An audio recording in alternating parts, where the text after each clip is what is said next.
नमस्कार, 33 जिला 33 खबर देख रहे हैं आप और आपके साथ हूं मैं आयुषी नेगी। बुलेटिन की शुरुआत इस वक्त की बड़ी खबर के साथ करेंगे। भीलवाड़ा से बड़ी खबर है। शराबी पिता की घिनौनी करतूत सामने आई है। मां से कर रहा था मारपीट। बचाने जब बेटी पहुंची तो पिता ने 15 साल की बेटी पर गर्म खौलता हुआ पानी डाला। झुलसी हुई बेटी को एमजीएच में फिलहाल भर्ती करवाया गया है। सीडब्ल्यूसी के दखल के बाद मामला दर्ज हुआ है। सुभाष नगर थाने के सांगनेर की पूरी घटना बताई जा रही है। फिलहाल पुलिस पूरे मामले की जांच कर रही है। तो भीलवाड़ा से बड़ी खबर, जहां एक पिता ने अपनी 15 साल की बेटी पर गर्म पानी उड़ेल दिया। फिलहाल झुलसी हुई बेटी को अस्पताल में भर्ती करवाया गया है, जहां उसका इलाज जारी है।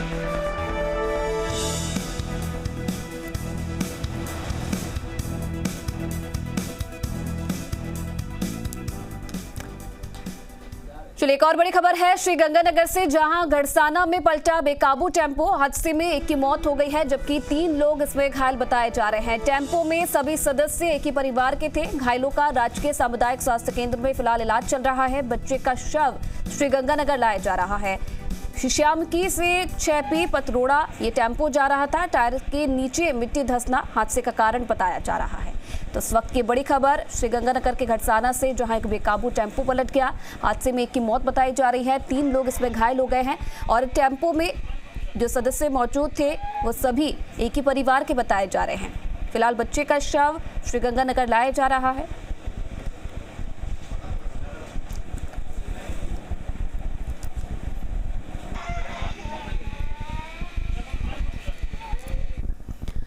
टोंकी Uniara Gulabpura national highway 148 D पर काशीपुरिया के पास बाइक और पिकअप की टक्कर हो गई। हादसे में एक व्यक्ति गंभीर रूप से घायल हो गया है। सड़क दुर्घटना में गंभीर घायल को नैनवा अस्पताल में भर्ती करवाया गया है, जहां पर इलाज के दौरान उसकी मौत हो गई। जानकारी के अनुसार शुक्रवार देर रात किसी जरूरी कार्य से मोटरसाइकिल से नैनवा की तरफ वो जा रहा था और नैनवा की तरफ से एक तेज रफ्तार से पिकअप आ रही थी और इस दौरान काशीपुरिया के पास अचानक मोटरसाइकिल और पिकअप की भिड़ंत हो गई, जिसमें राजेंद्र गंभीर रूप से घायल हो गया।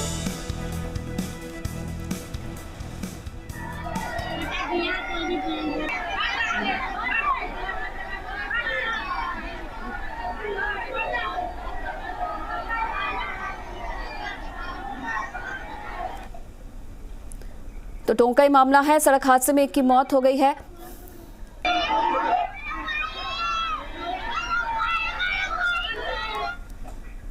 इधर सीकर के खंडीला थाना इलाके के सलीदीपुरा गांव के पास सुपर इंडिया उद्योग की मैनेजमेंट की लापरवाही की वजह से करंट लगने से एक मजदूर की दर्दनाक मौत हो गई। दरअसल मशीन पर काम करते समय करंट लगने के काफी देर तक मजदूर मशीन से चिपका रहा। काफी देर तक कोई गतिविधि नहीं होने पर साथ ही मजदूरों ने जब पास जाकर देखा तो निबोध निवासी दीपेंद्र तंवर मशीन से चिपका हुआ मिला, जिसके बाद उसे खंडीला के राजकीय चिकित्सालय लाया गया, जहां चिकित्सकों ने उसे मृत घोषित कर दिया।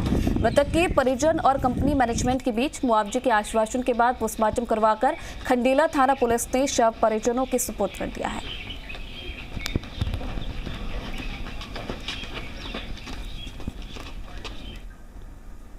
किशनगढ़ से खबर है, जहां फूड पॉइजनिंग का मामला सामने आया है। दरअसल एक ही परिवार के 10 सदस्यों की अचानक तबीयत बिगड़ गई। सभी का इलाज राजकीय वायन अस्पताल में जारी है। आज सुबह का खाना खाकर ये परिवार सोया था, जिसके बाद परिवार वालों की तबीयत बिगड़ने लगी। उल्टी दस्त के बाद अस्पताल ये पहुंचे और मामले की सूचना पर मदनगंज थाना पुलिस मौके पर पहुंची है।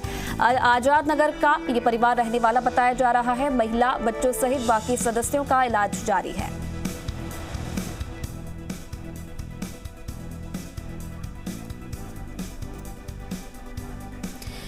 इधर झुंझुनू में आज अचानक शाम को आंधी के कारण समय से पहले ही अंधेरा हो गया और लोगों का जनजीवन भी प्रभावित हो गया। आंधी के कारण शाम को ही वाहन चालकों को लाइटों का सहारा लेना पड़ा। दरअसल झुंझुनू में आंधी ने मलसीसर के रास्ते एंट्री की। इसके बाद जिला मुख्यालय पर जिले के अन्य इलाकों को भी प्रभावित किया गया। आंधी के कारण बिजली भी गुल हो गई, जिसके चलते वीकेंड पर घर के लोगों को काफी परेशानी का सामना हुआ।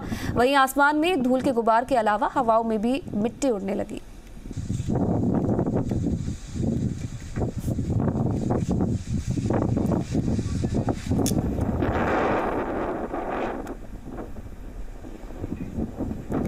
इधर कोविड के कारण अनाथ हुए बच्चों का सहारा अब गहलोत सरकार बनेगी। मुख्यमंत्री अशोक गहलोत ने इन बच्चों के लिए मुख्यमंत्री कोरोना बाल कल्याण योजना की घोषणा की है। इस योजना के तहत इन बेसहारा बच्चों को तुरंत प्रभाव से 1 लाख की आर्थिक सहायता दी जाएगी। इसके अलावा 18 साल की उम्र तक प्रति महीने 2,500 और 18 वर्ष आयु पूरी होने पर 5 लाख की सहायता राशि होगी। और ऐसे बच्चों को 12वीं कक्षा तक की पढ़ाई सुविधा आवासीय विद्यालय या फिर छात्रावास के माध्यम से निःशुल्क उपलब्ध करवाई जाएगी। इस महामारी के कारण अपने पति को खो चुकी विधवा महिलाओं को भी राज्य सरकार की ओर से एक मुश्त 1 लाख रुपए की सहायता अनुदान के रूप में दी जाएगी। ऐसी महिलाओं को प्रतिमाह 1,500 रुपए विधवा पेंशन दी जाएगी। इसके लिए आयु वर्ग और आय की कोई भी सीमा नहीं होगी। इन विधवाओं के बच्चों को निर्वाह के लिए 1,000 रुपए प्रतिमाह, साथ ही साथ स्कूल ड्रेस और किताबों के लिए 2,000 रुपए सालाना प्रति बच्चा दिया जाएगा। महामारी के कारण बेसहारा हुए कॉलेज में अध्ययनरत छात्राओं को सामाजिक न्याय एवं अधिकारिता विभाग के छात्रावासों में प्राथमिकता के आधार पर प्रवेश दिया जाएगा। कॉलेज में पढ़ने वाले बेसहारा छात्रों को अंबेडकर डीबीटी वाउचर योजना का लाभ मिलेगा। कोविड महामारी से प्रभावित निराश्रित युवाओं को मुख्यमंत्री युवा संबल योजना के तहत बेरोजगारी भत्ता दिए जाने में प्राथमिकता दी जाएगी। ये जागरूकता ही नहीं हो कि जिसमें इस तरह बच्चे ये काम करने में आगे आए ही नहीं, ये स्थिति कैसे बने? और वो जब तक सक्षम नहीं होगा परिवार, तो इससे जुड़ा हुआ है आर्थिक स्थिति यदि परिवार की ठीक नहीं है तो कई परिवार वाले खुद भेजते। कानून कहता है कि आप बच्चों का श्रम नहीं करवा सकते हो। परिवार कहता है मेरे तो पेट की मजबूरी है, मैं तो इनको स्थिति हैं। इन स्थिति को पहचान करके जब तक हम लोग उस पर कार्रवाई नहीं करेंगे या कुछ सोच डेवलप नहीं करेंगे, पूरी दुनिया के मुल्कों की स्टडी नहीं करवाएंगे कि किस दुनिया के मुल्क में बाल श्रम नहीं है, वहाँ क्या क्या उपाय किए गए हैं, या किस तरह का श्रम होता है, कम होता ज़्यादा होता है, ये तो डिपेंड करेगा सर्वे पर। अगर इस लेवल पर अगर हम लोग आगे बढ़ते हैं तो मैं समझता हूँ कि रास्ता कुछ मिले हमें भी।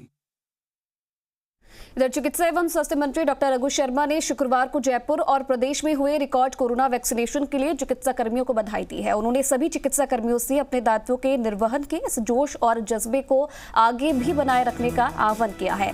स्वास्थ्य मंत्री डॉक्टर रघु शर्मा ने बताया कि शुक्रवार को 4,84,334 व्यक्तियों को कोरोना वैक्सीनेशन की पहली डोज और 14,334 व्यक्तियों को दूसरी डोज लगाई गई है।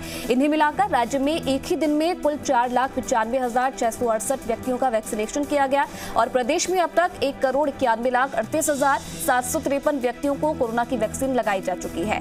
इनमें से 1,56,77,916 व्यक्तियों को प्रथम डोज और 34,60,837 व्यक्तियों को दूसरी डोज लगाई जा चुकी है।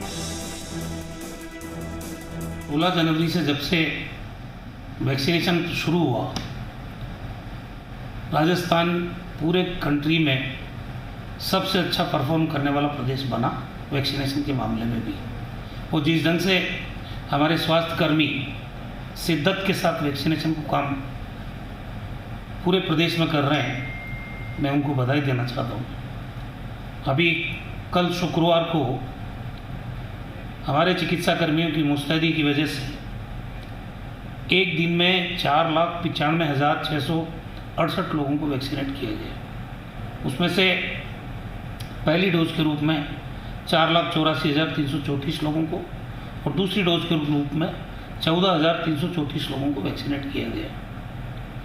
इधर देश में अब जनसंख्या नियंत्रण कानून बनाने की मांग उठने लगी है। दरअसल प्रदेश बीजेपी प्रवक्ता रामलाल शर्मा ने अब केंद्र सरकार से जनसंख्या नियंत्रण कानून बनाने की मांग की है। प्रवक्ता रामलाल शर्मा ने कहा कि देश में बढ़ती जनसंख्या सबसे बड़ी समस्या और चुनौती बन गई है। वर्तमान परिस्थितियों में घटते संसाधन और बढ़ती जनसंख्या चिंता का विषय है और इसके लिए अब देश में जनसंख्या नियंत्रण कानून होना चाहिए और केंद्र सरकार को यह कानून बनाकर बिना किसी भेदभाव के पूरे देश में लागू करना चाहिए, जिससे जनसंख्या को नियंत्रित किया जा सके।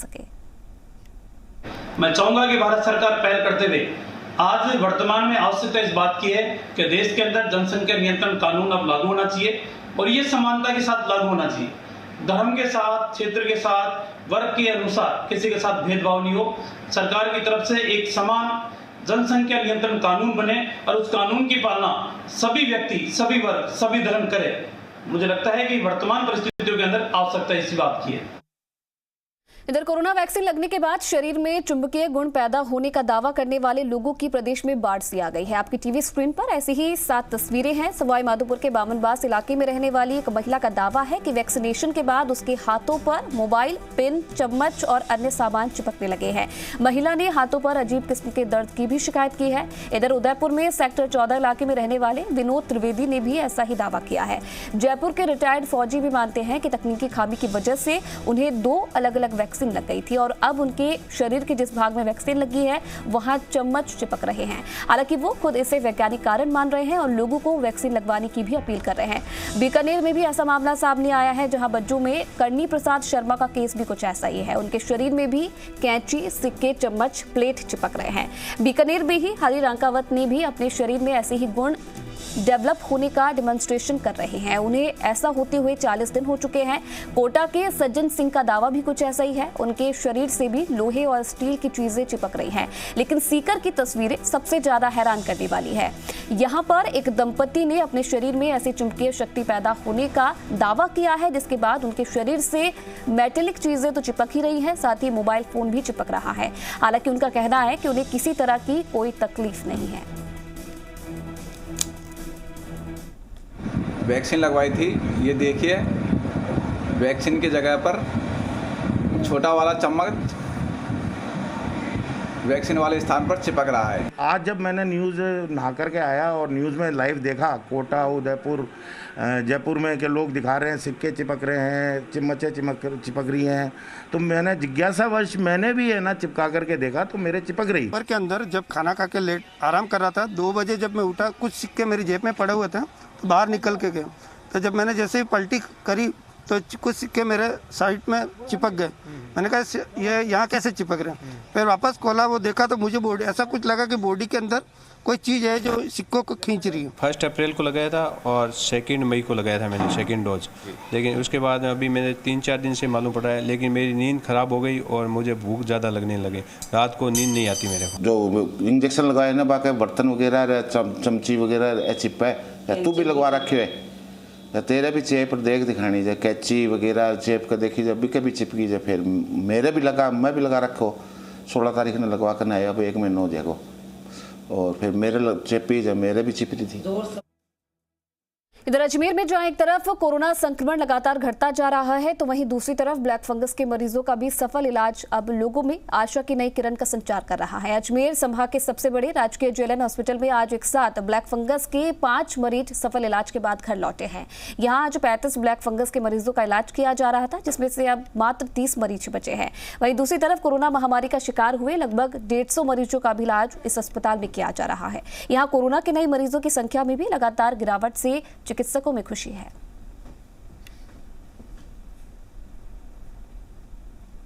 माइकोसिस के 35 पेशेंट हमारे यहाँ भर्ती हैं, जिसमें से 5 को हमने बिल्कुल स्वस्थ जा रहे हैं, जिनको डिस्चार्ज किया जा रहा है। हमें बहुत खुशी है कि हम मेहनत के जाने लगे हैं और नहीं होगा, डरना नहीं है, घबराना नहीं है। इलाज में हमारे पास काफ़ी अच्छा है, राज्य सरकार ने हमारे को बहुत सहयोग कर रहा है।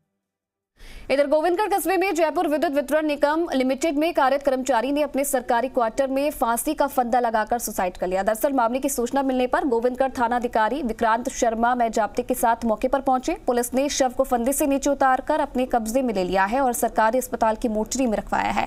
मृतक की पहचान संजीव चौधरी के रूप में हुई है, जो कि चिड़ावा तहसील के जोधा का बास निवासी बताया जा रहा है। आत्महत्या के कारणों का फिलहाल खुलासा नहीं हुआ है। पुलिस ने मृतक के परिजनों को घटना की जानकारी दे दी है। फिलहाल पुलिस ने शव को जो सरकारी अस्पताल की मोर्चरी में रखवाया है। पुलिस पूरे मामले की जांच में जुटी है।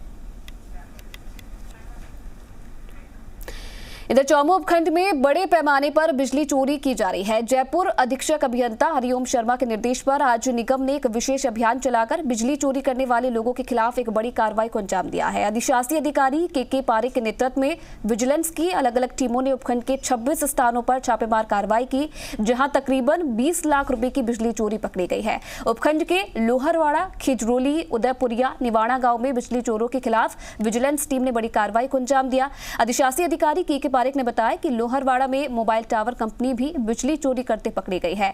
मोबाइल टावर कंपनी की 12 लाख रुपए की VCR भरी गई है और इसके अलावा कई घरों और दुकानों में भी बिजली चोरी पकड़ी गई है, जहां तकरीबन 90,000 यूनिट बिजली चोरी की बात कही गई।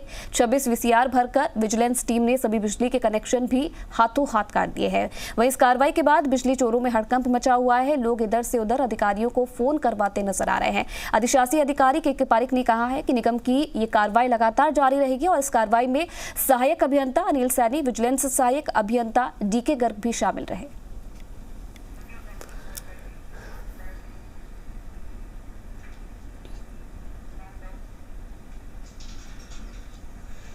वहीं सरकार जिन गर्भवती महिलाओं के पोषाहार पर करोड़ों रुपए खर्च करती है, उन्हीं के लिए अफसरों ने झुंझुनू के बिसाऊ में इतने घटिया चने बांट दिए जिन्हें जानवर भी नहीं खा सकते।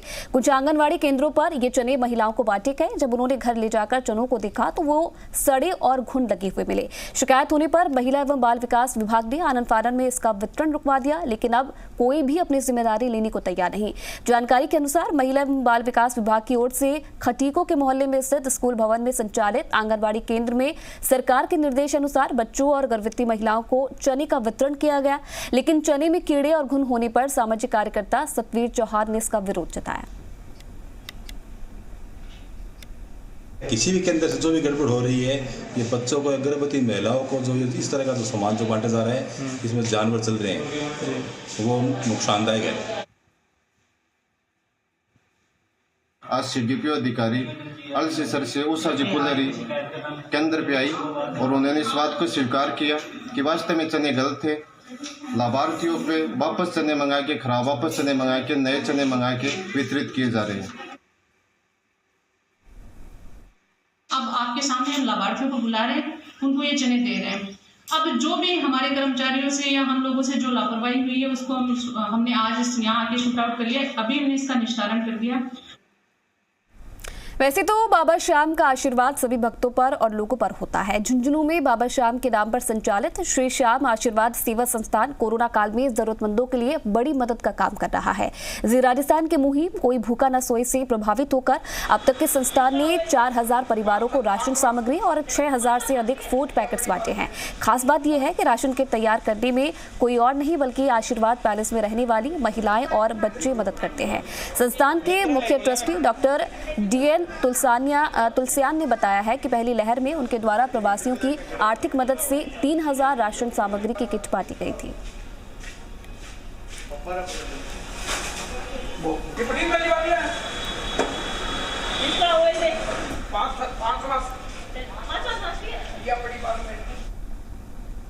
को फूड पैकेट भिजवाए जा रहे हैं। ट्रस्टी डॉक्टर DN तुलसियान हमारे साथ हैं, इनसे जानते हैं। सर, अभी तक कितने, दोनों लहरों में कितने लोगों को राशन किट? पिछली लहर में हमने 3000 लोगों को राशन सामग्री वितरण की, बाकी मास्क, सैनिटाइजर सभी सामग्रियां वितरित की। इस लहर में भी हमने 50,000 के लगभग मास्क बांट दिए और अभी राशन सामग्री हमने करीब 10 दिन से बांटनी शुरू की है। अभी आज तक मिलाकर के 1170 लोगों को हमारा मतलब टारगेट हो गया और हमारा प्रयास है कि कम से कम इस बार हम 2100 लोगों को जरूर राशन सामग्री बांटेंगे।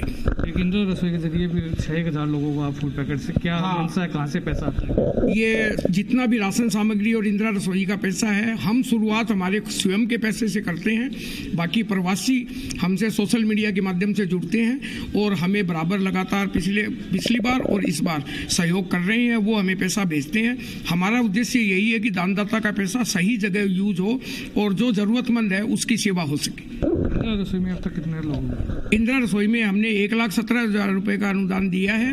विभिन्न भामाशाहों के सहयोग से करीब 6000 लोगों को खाना उपलब्ध करवाया है। दो लहरों की बात करें तो अकेले श्री श्याम आशीर्वाद सेवा संस्था के ट्रस्टी है DN तुलसियान, उनके संयोजन में 10,000 लोगों को खाना पहुंचाया जा चुका है, जो एक बहुत बड़ी बात है। संदीप केडिया जी, मीडिया।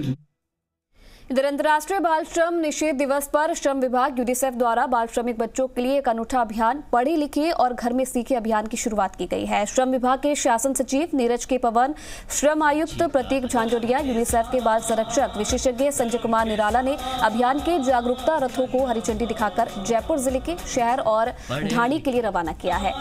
PCC RCS संस्था के संयोजन में चल रहे इस अभियान में लगातार 3 माह तक भ्रमण कर कोरोना के दौरान निराश्रित हुए मजदूरों के बच्चों और बाल श्रमिकों बच्चों की पहचान की जाएगी। अभियान में बाल श्रमिक बच्चों के परिजनों को आर्थिक संबल प्रदान करने के लिए सरकार की कल्याणकारी योजनाओं के पात्र व्यक्तियों की पहचान कर लाभ दिलाने के लिए ऑनलाइन आवेदन कराने में मदद की जाएगी। आज माननीय मुख्यमंत्री महोदय ने भी एक वेबिनार के माध्यम से सभी विभागों को, जिसमें श्रम विभाग, समाज कल्याण, पुलिस, NGOs, सभी जो हमारे साथी प्रतिभागीगण हैं, सबको ये आह्वान किया है कि सब मिल करके इस बाल श्रम के उन्मूलन में अपना सहयोग दें। इधर जयपुर में होप एंड बियॉन्ड संस्था की ओर से पहल करते हुए नाहरगढ़ के जंगलों में सफाई अभियान चलाया जा रहा है। होप एंड बियॉन्ड संस्था की ओर से नाहरगढ़ वन्यजीव अभयारण्य में चरण मंदिर के आसपास एक दिवसीय सफाई अभियान चलाया गया। संस्था के सदस्यों ने आपसी सहयोग से कोविड प्रोटोकॉल को ध्यान में रखते हुए जंगल में साफ सफाई की। इसके साथ ही आमजन को स्वच्छता के प्रति जागरूक किया गया। सफाई अभियान के दौरान जंगल में करीब 46 किलो प्लास्टिक कचरा और 92 किलो कांच की बोतल, टूटे हुए गिलास एकत्रित किए हैं। आज नाहरगढ़ वन अभयारण्य में हमने ओपन बियॉन्ड के द्वारा तीसरी बार सफाई अभियान चलाया, जिसके तहत हम 20 से 25 वॉलंटियर्स ने चरण मंदिर पर सफाई का अभियान चलाया, जिसके तहत हमने 100 किलो से ज़्यादा कांच की बोतलें, उनके टुकड़े इकट्ठे किए एवं 30 किलो से ज़्यादा प्लास्टिक वेस्ट जैसे थैलियाँ, कुरकुरे की थैलियाँ वगैरह हमने इकट्ठे किए। चलिए, इस बीच उदयपुर के गोगुंदा से बड़ी खबर है। चलते ट्रेलर की कैबिन में अचानक आग लग गई। झर महादेव के पास ये हादसा हुआ है। चालक परिचालक ने कूदकर अपनी जान बचाई है। सूचना पर गोगुंदा थाना पुलिस और हाईवे पेट्रोलिंग की टीम मौके पर पहुंची है और फिलहाल एक बड़ा हादसा होने से टला है। तो मौके की तस्वीरें आप देख रहे हैं।